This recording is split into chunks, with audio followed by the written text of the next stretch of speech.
So today we're going to talk about post-rut rattling tactics. So one of the key things again is always technique. So with the black rack rattling system, you're going to want to hold down low and really grip those on the bottom.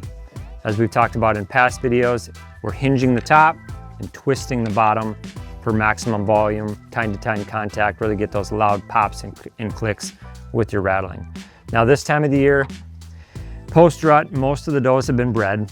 That peak rut period, depending on the time of the year for your state or your location, can change a little bit, but that peak rut period, a lot of does are being bred. The bucks actually don't respond to antlers quite as much as they did during the pre-rut, which is one of the best, if not the best, times to rattle in a buck, or this post-rut, which a lot of times can be the best time to rattle in a large, more mature buck, because there's less and less does being bred or in estrus, and there's more bucks out searching. It's called like a desperately seeking phase. It's post-rut. They're getting desperate. They know that the rut's coming to an end. It's their only time of the year to breed, and now there's less and less does that are receptive to them. So when they hear a fight, that could be a battle for that last remaining hot doe, and they're gonna investigate that. So you can pull in bucks from long distances this time of the year, and also mature bucks are traveling long distances to try to find that last breeding opportunity. So it's gonna be more of an all-out battle. It's not that light sparring. Like we hear early season, that's our pre-season, and post-season rattling is more the sparring.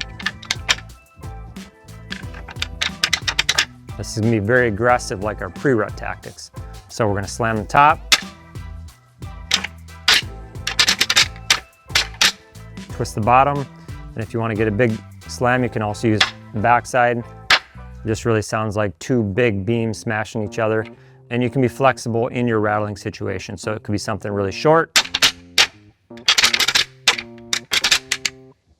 and maybe that's all there is to it, and one buck won that quick. Or you can can lengthen it a little bit and go up to a couple minutes even. If you don't have deer around, you're not worried about spooking deer. This is more of a blind rattling situation.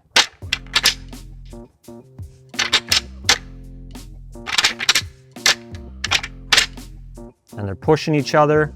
Those are the pauses in between. So typically there's a lot of leaf and ground noise going on when two bucks are fighting. It's very loud. It's hard to replicate that. So we're just focusing on that rattling aspect.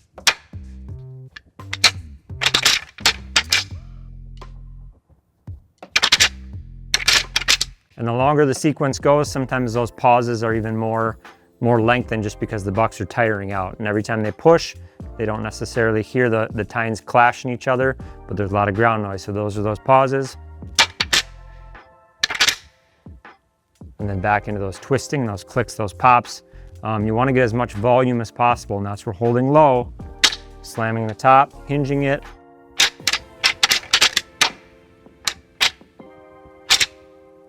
That's where that technique comes into play.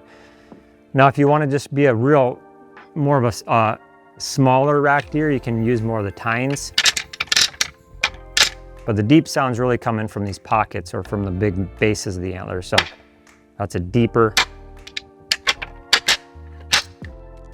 sound, bigger sound. So different options there. So many different strategies for rattling, but this also can be one of the best times of the year to rattle in a big buck because they're out cruising long distances. They're looking for that last hot doe.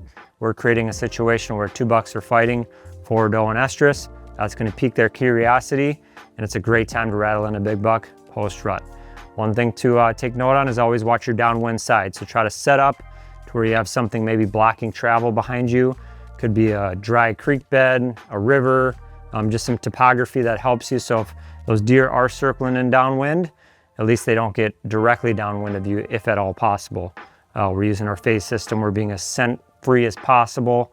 We're checking the wind with wind floaters, milkweed. We're always watching the wind. Huge element when calling because deer want to circle downwind to smell what they just heard. So keep an eye on that as far as setup goes. But these are some of the tactics you can utilize for post-rut rattling.